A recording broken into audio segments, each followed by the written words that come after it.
सामाजिक न्याय एवं अधिकारिता विभाग में छात्रवृत्ति घोटालेबाजी में सबसे आगे रहा महात्मा ज्योतिराव फूले विश्वविद्यालय पर बरसती रही पूर्ववर्ती सरकार की घटना। जांच रिपोर्ट में बड़े फर्जीवाड़े की खुलासे होने के बावजूद भी सामाजिक न्याय अधिकारिता विभाग कोई एक्शन नहीं लिया था। विभाग ने केवल विश्वविद्यालय को ब्लैकलिस्ट करके कर ली थी इतिश्री, जबकि जांच के लिए गठित कमेटी ने छात्रवृत्ति घोटाले के लिए सीधे तौर पर दोषी माना था। कमेटी ने विश्वविद्यालय के खिलाफ विधिक कार्रवाई करने की सिफारिश भी दी थी।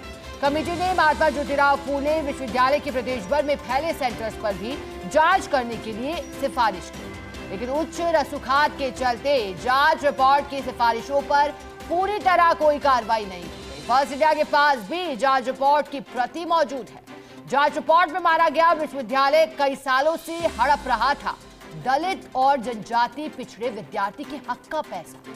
अब सरकार बदलने के बाद इस मामले में सख्ती की तैयारी की जा रही है, सख्त कार्रवाई की तैयारी हो रही है।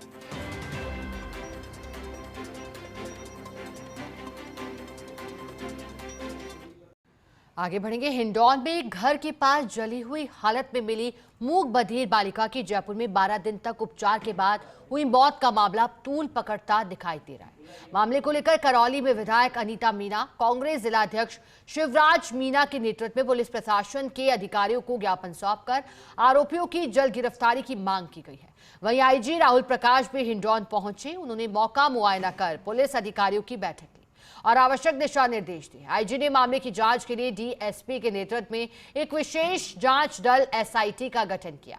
पुलिस मामले में सभी एंगलों से जांच कर रही है। वहीं एक संदिग्ध को हिरासत में लेकर पूछताछ जारी है। आईजी ने मीडिया से कहा कि परिजनों से भी बात की गई है। जांच के लिए एक एसआईटी का गठन किया है। अभी प्राथमिक स्तर पर जांच हुई है, सभी पहलुओं पर जांच की जा रही है। बालिका से दुष्कर्म की बात पर आईजी ने कहा कि ये संवेदनशील मामला है, अभी कुछ कहना जल्दबाजी होगा। बालिका के पर्चा, बयान और परिजनों की ओर से दर्ज प्राथमिकी में दुष्कर्म की कोई बात सामने नहीं आई। उन्होंने कहा कि मामले में अभी कोई गिरफ्तारी नहीं हुई है, जिसे आवश्यकता है उनसे पूछताछ की जा रही है। जयपुर में उपचार के दौरान मूक बधिर बालिका से एक्सपर्ट के माध्यम से पूछताछ और कई लोगों के फोटो दिखाकर तथ्य संग्रहित किए गए। पर्चा बयान में बालिका ने एक व्यक्ति की पहचान भी कर ली है। बालिका को पेट्रोल छिड़ककर जलाने की बात सामने आई है। जयपुर में बालिका की उपचार के दौरान मौत होने के बाद परिजन और ग्रामीण आक्रोशित हो गए। परिजनों और ग्रामीणों ने ज्ञापन सौंपकर आरोपियों की गिरफ्तारी की मांग की है। बच्ची की मृत्यु भी हो गई है जलने के बाद, और इसमें आज मैं विशेष तौर पे इस मुद्दे पे चर्चा करने और मौके को देखने के लिए आया था। तो सारे अधिकारियों से बैठ करके इसके अभी तक जो अनुसंधान हुआ है उसके सारे पहलुओं पर बहुत विस्तार से चर्चा की गई है। आगे के अनुसंधान की क्या कार्य योजना होनी चाहिए, कौन से बिंदु होने चाहिए, उसके ऊपर बात की गई है और मौके को भी देख करके समझने की कोशिश की गई। जो बच्ची थी उसके परिजनों से भी बातचीत की गई है। जब मुख देखी एक नबुआ के पेड़ की बगल में ऐसे उछड़ती बिल्लाती, जब मैंने न सोची कि ये कोई भौकला खगा ली। जब ओजू आ गई है, वो खुद ही आई है चल के निरी दूर तक। जब ओजू मैंने न सोची कोई जानवर ने खगा ली। और जब मेरे नजीक का आई है, जब मैंने सोची कि वो जल गई है। जब बाने तो पटरी में इशारा करो 2 आदमी को, और जे के बाद में हम बाघ हल्ली आए, घर से लाके और हॉस्पिटल ले गए। राजसमंद की काकरौली थाना पुलिस ने महज 4 घंटे में हॉस्पिटल से बच्चा चोरी की वारदात का खुलासा कर बच्चे को दस्तयाब कर लिया। साथ ही आरोपी महिला को दबोच लिया गया। पुलिस ने सीसीटीवी फुटेज देखने के बाद 13 विशेष टीमों का गठन किया। पुलिस उपाधीक्षक विवेक सिंह ने बताया कि आरोपी महिला ने मां नहीं बन पाने से हताश होकर बच्चा चोरी की वारदात की थी। आरोपी महिला ने 2 दिन तक अस्पताल में इसके लिए रैकी की।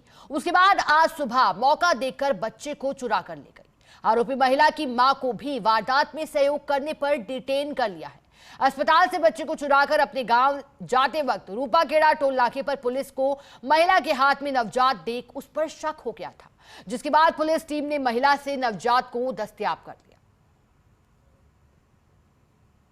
नेहरू हॉस्पिटल से सुबह 10 से 11 बजे के बीच में एक अज्ञात महिला किसी बच्चे को उठाकर ले गई थी।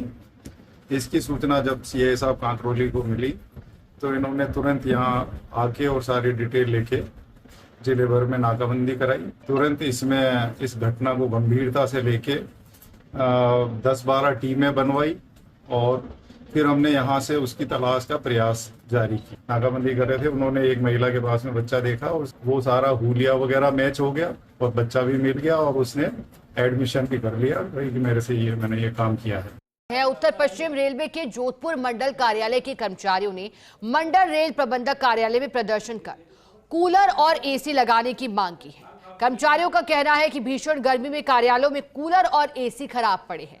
डीआरएम को अवगत करवाने के बाद भी कोई व्यवस्था नहीं हुई है। इस पर डीआरएम पंकज कुमार ने सोमवार तक व्यवस्था का आश्वासन दिया है। वहीं रेलवे यूनियन अध्यक्ष ने कहा कि अगर सोमवार तक व्यवस्था नहीं हुई तो यूनियन अपनी ओर से व्यवस्था करेगी। हालांकि पूर्व में हर वर्ष 15 अप्रैल से पहले व्यवस्था हो जाती थी, लेकिन इस बार कोई कार्य नहीं हुआ। ऐसे में कुछ कर्मचारियों ने स्वयं के खर्च पर कूलर की व्यवस्था की तो प्रशासन ने कहते हुए हटा लिए कि इसकी परमिशन नहीं ली गई। ऐसे में भीषण गर्मी से परेशान होकर कर्मचारियों ने विरोध प्रदर्शन किया है। आज डीआरएम ऑफिस के अंदर तमाम कार्यालय के साथी गर्मी से परेशान होकर सब बाहर आ गए थे।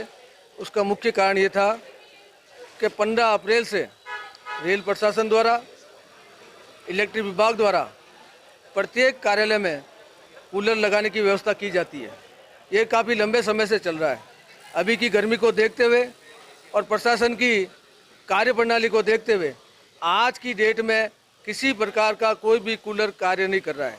और यही नहीं, एक दो साथियों ने एक दो शाखाओं में अपने कंट्रीब्यूशन से जो कूलर लाकर लगाने का काम किया उसको भी रेल प्रशासन ने हटाने का काम कर दिया कि हमारे बगैर अनुमति के आपने। आज अकाउंट्स और पूरा डीआरएम ऑफिस के एक बार पहले आंदोलन किया, उसके बावजूद भी कूलर नहीं लगे हैं। अब जो कर्मचारियों ने अपने समय के पैसे से जो कूलर लगाए उसको भी हटवा दिए गए हैं और रेल प्रशासन इस कार्य में बिल्कुल विफल रहा है। 1 महीना और 10 दिन ऊपर हो गया है। 15 अप्रैल तक कूलर लग जाने चाहिए। अब हमने कर्मचारी को एसी की डिमांड है और एसी की डिमांड रेलवे बोर्ड से पारित हो चुकी है, उसके बावजूद भी ये कानों में रेंग रही है, लेकिन ये करना नहीं चाह रहे हैं। और हमने इनको अब कर्मचारियों को आश्वासन दिया है कि अगर सोमवार तक कूलर नहीं लगेगा, सोमवार तक दोनों संगठन मिल करके अतिशीघ्र टेंट हाउस से मंगा के कूलर अपने पैसे से खर्चे से लगवाएंगे हम। 1 लाख रुपए के इनामी और 3 राज्यों के वांटेड बदमाश लुक्का और उसके साथियों को पुलिस ने कोर्ट में पेश किया है, जहां से अदालत ने सभी बदमाशों को जेल भेज दिया। मेडिकल चेकअप के बाद पुलिस बदमाशों को कोर्ट तक पैदल ही ले गई। इस दौरान बाड़ी कस्बे में चप्पे चप्पे पर पुलिस बल तैनात रहा।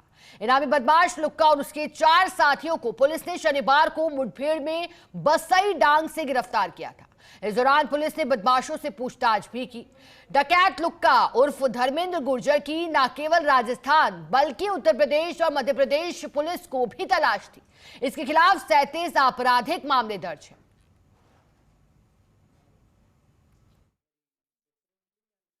बसीडांग थाने में डकैत लुक्का, रामब्रज, रामू और 2 अन्य नाबालिग किशोरों के साथ पिछले कुछ दिन मुठभेड़ हुई थी, जिसमें बसीडांग में मुकदमा दर्ज किया गया। उसके बाद अनुसंधान कोतवाली धौलपुर सीआई द्वारा किया जा रहा था। आज से बाड़ी कोर्ट में मुलजिमान को बाद मेडिकल हॉस्पिटल बाड़ी से करवाकर बाड़ी कोर्ट में पेश किया गया। मुख्यमंत्री वजुलाल शर्मा की भाजपा पदाधिकारियों के साथ बैठक। पदाधिकारियों के साथ वीडियो कॉन्फ्रेंसिंग के जरिए जुड़े सीएम ने सेवा ही संगठन के भाव को आगे बढ़ाते हुए आह्वान किया है। सामाजिक सरोकारों से जुड़ने का सीएम ने आह्वान किया है। प्रदेश पदाधिकारियों, जिलाध्यक्षों, विधायकों, सांसदों से सीएम ने संवाद किया और कहा कि सेवा ही संगठन के भाव को आगे बढ़ाए और सामाजिक दायित्व भी बनता है कि भीषण गर्मी को देखते हुए सामाजिक सरोकारों से जुड़े। बस स्टैंड, अस्पताल, रेलवे स्टेशन में प्रमुख स्थानों पर आमजन के लिए वाटर कूलर, शीतल पेयजल व्यवस्था करने की व्यवस्था करें।